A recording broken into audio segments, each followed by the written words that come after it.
Muy buenas tardes a todos, me presento, soy la licenciada Marielena Camacho Soberanes, estoy estudiando una maestría en Derecho Procesal Electoral en la Universidad IESPRO y actualmente estoy cursando la materia Sistema de Justicia Electoral 2 con nuestra maestra que es la doctora Danelia Coutier Mustelier. Vamos a hablar sobre el derecho penal del autor Francisco Javier Barreira Perea. Nos comenta el derecho procesal electoral, nos dice en primera parte el ilícito electoral, que tiene tres distintas maneras. Uno, como acto nulo. Dos, con faltas administrativas. Tres, como delito electoral. ¿Qué viene siendo esto? La ilicitud electoral plena o la ilicitud electoral relativa. Vamos a hablar principalmente de ¿qué es la ilicitud electoral relativa? Es cuando una conducta ilícita tenga un doble carácter y produzca efectos del derecho, tanto en el campo del derecho electoral, tanto en el campo como en el derecho penal. La ilicitud electoral relativa es cuando la conducta ilícita tiene un solo carácter, causal de nulidad o falta administrativa o delito electoral. En el caso de la ilicitud electoral plena, la conducta llevada a cabo por el funcionario electoral tiene una doble consecuencia jurídica. Por una parte, constituye una causa de nulidad de votar, por ejemplo, de votación en las casillas, que el órgano jurisdiccional habrá que tomar en cuenta si es hecha valer por algún partido político a través del juicio de inconformidad. Y por otra, se constituirá una conducta delictosa. La conducta delictosa corresponde, es parte del resumen que hice, al ámbito del derecho penal y la causa de nulidad de casillas o de votación al ámbito del derecho electoral. Ahorita vamos a hablar lo que nos dice nuestro actor Francisco Javier Barreiro Pereira sobre los delitos electorales en la legislación penal mexicana. Nos dice que durante nuestro largo proceso legislativo en materia electoral de los derechos electorales y las faltas administrativas se han comportado como un buen matrimonio, como lo comentó usted, maestra, en su clase. En algunas épocas tomadas de la mano en la misma legislación, después se separan y siguen vidas independientes, pero sin llegar a divorciarse, porque tiempo después vuelven a aparecer juntas en el ordenamiento jurídico. Dice, en efecto podemos identificar cuatro épocas perfectamente diferenciadas. La primera, fíjese nada más, duró 59 años, la segunda 58, la tercera 61 y la cuarta se inicia a partir del año 1990. Nos comenta también, la primera corre de la Constitución de Cádiz de 1812. Primera disposición de carácter legal que rigió en México en materia electoral hasta el año de 1871, en que entra en vigor el Código Penal de Martín de Castro. Se extendió 59 años. en los que hubo legislaciones en los años de 1812, 14, 24, 36, 43, 47, 49, 54, 55 y 69. Se caracterizó por las disposiciones en materia electoral, recogiendo tanto las faltas administrativas como los delitos llamados electorales. Toda una historia. A partir del Código de Martín de Castro se inicia la segunda, hasta el año de 1929, en que entra en vigor el Código de Almaraz. Duró 58 años, en la que estuvieron en vigor las disposiciones electorales de 1901, 1911, 1916, 1917, 1918 y 1920. Se singularizó porque los preceptos electorales se mantuvieron, las faltas administrativas en el Código Penal. La tercera, en el Código de Almaraz, se extiende 61 años después hasta el año de 1990, pasando por las legislaciones de el 43, 46, 51, 73, 77 y 87. Se caracteriza por la legislación electoral, volvió nuevamente a regular las faltas administrativas y los delitos electorales. La cuarta es la actual y se inicia en 1990. Vuelve a separar las faltas y los delitos electorales para ubicar las primeras en la legislación electoral y las segundas en el Código Penal. Han transcurrido un poco de más de 180 años, lapso durante el cual han existido 56 legislaciones distintas que una u otra manera se han ocupado en cuestiones electorales. Las acciones han girado en torno de dos polos característicos del derecho punitivo mexicano: es la multa y la prisión. Por lo que se refiere a los ciudadanos individualmente considerados, destacan como sanción impuesta la pérdida del derecho al voto activo y al voto pasivo.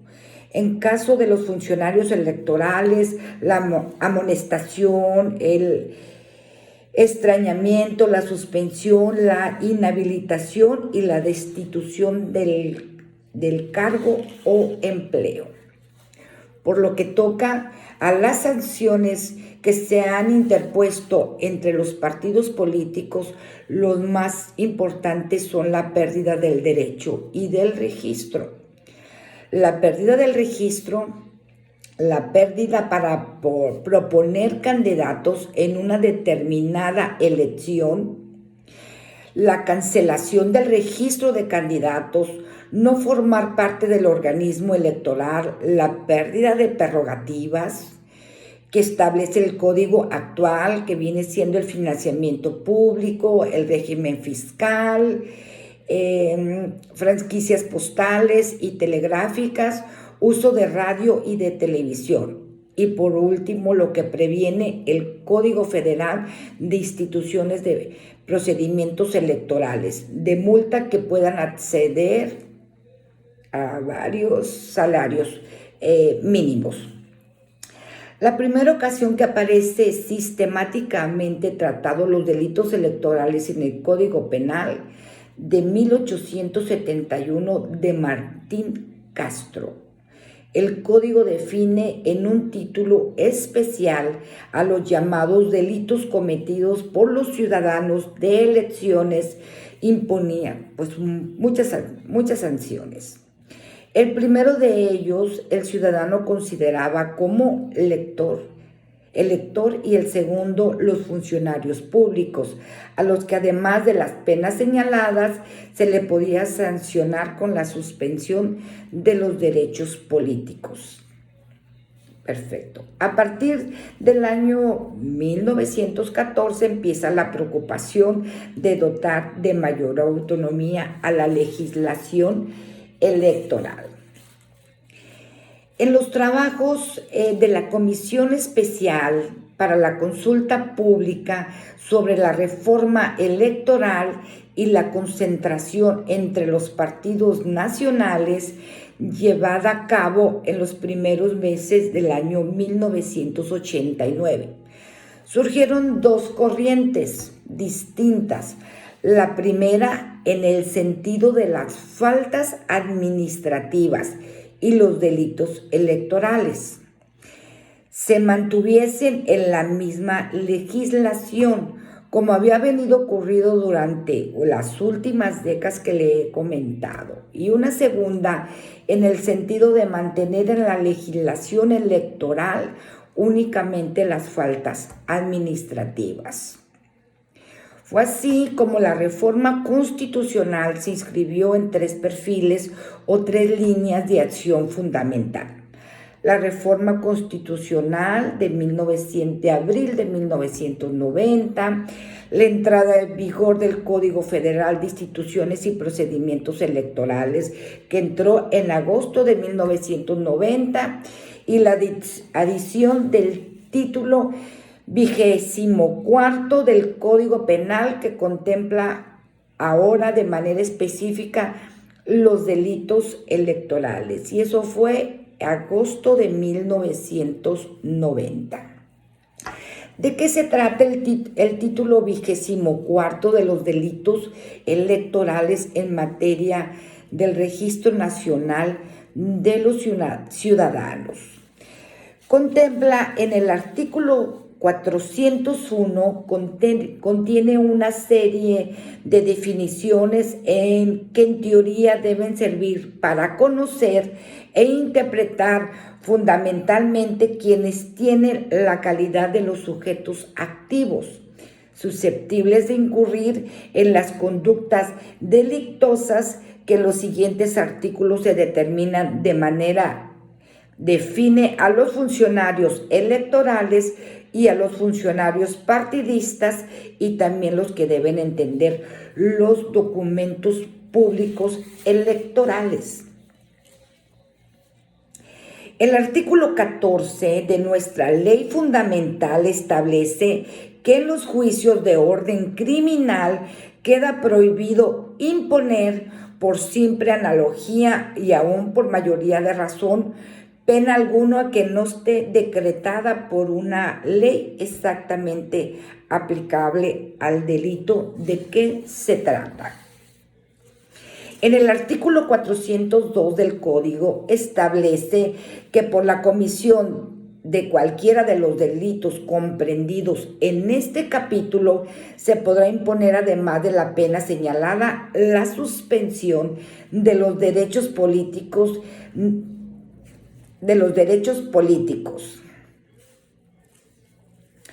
El artículo 403 recoge el principio general del derecho penal.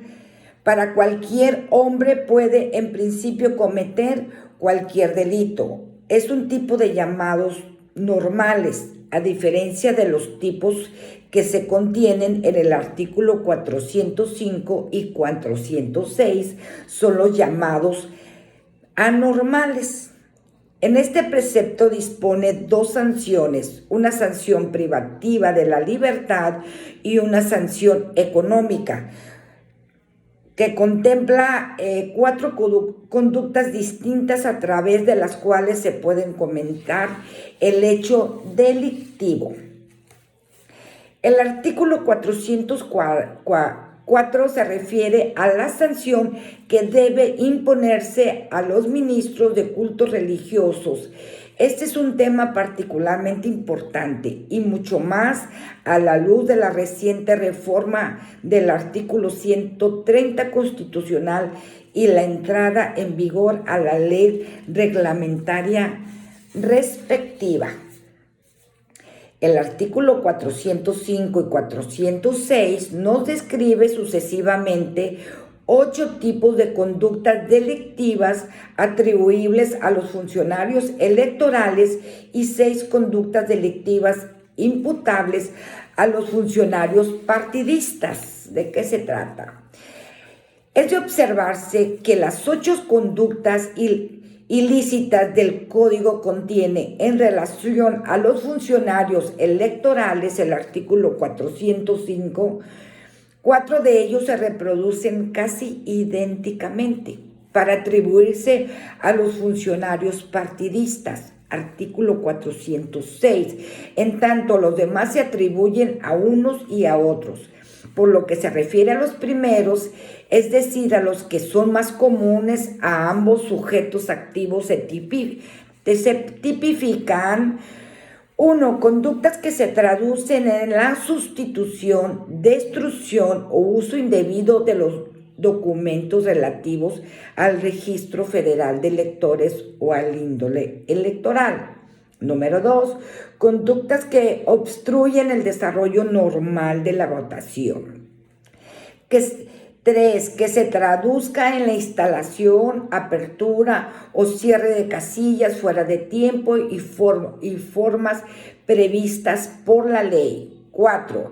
Cuando se ejerce presión sobre los electores o se induzca a votar por un candidato o partido determinado en el interior de la casilla o en el lugar donde los propios electores se encuentran formados. Para el caso de los funcionarios electores, es conveniente agregar como conductas punibles, además de las que ya señaladas, el abstenerse de cumplir sus obligaciones electorales con perjuicio del proceso, alterar los resultados electorales, sustraer o destruir boletas electorales y no entregar o impedir la entrega oportuna de documentos oficiales sin mediar causa justificada, a representar a un partido político y expulsar de las casillas electorales sin causa justificada a representar a los partidos políticos. Por lo que se refiere a las conductas ilícitas solamente atribuibles al funcionario partidista, se destacan independientemente de las comunes a que se hizo referencia: realizar propaganda electoral mientras cumple con sus funciones durante la jornada electoral y propalar dolosamente noticias falsas en torno al desarrollo de la jornada electoral o respecto de los resultados oficiales contenidos en el acta de escrutinio y cómputo. ¿Qué nos dice el artículo 407? Es el que establece las sanciones para que en el caso del sujeto activo reúne la calidad de los servidores públicos. El artículo 408 nos habla del Código Penal, es el que impone una sanción de suspensión de los derechos políticos hasta por 6 años a quienes, habiendo sido electos diputados o senadores, no se presenten sin causa justificada.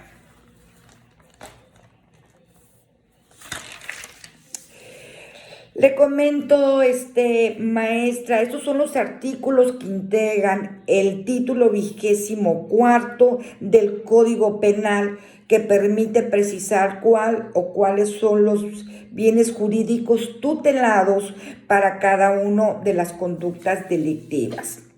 También tenemos la Fiscalía Especial para la Atención de los Delitos Electorales. ¿Cuál es la función? La función de esta Fiscalía Especial se encuentran contenidos en el artículo 6 del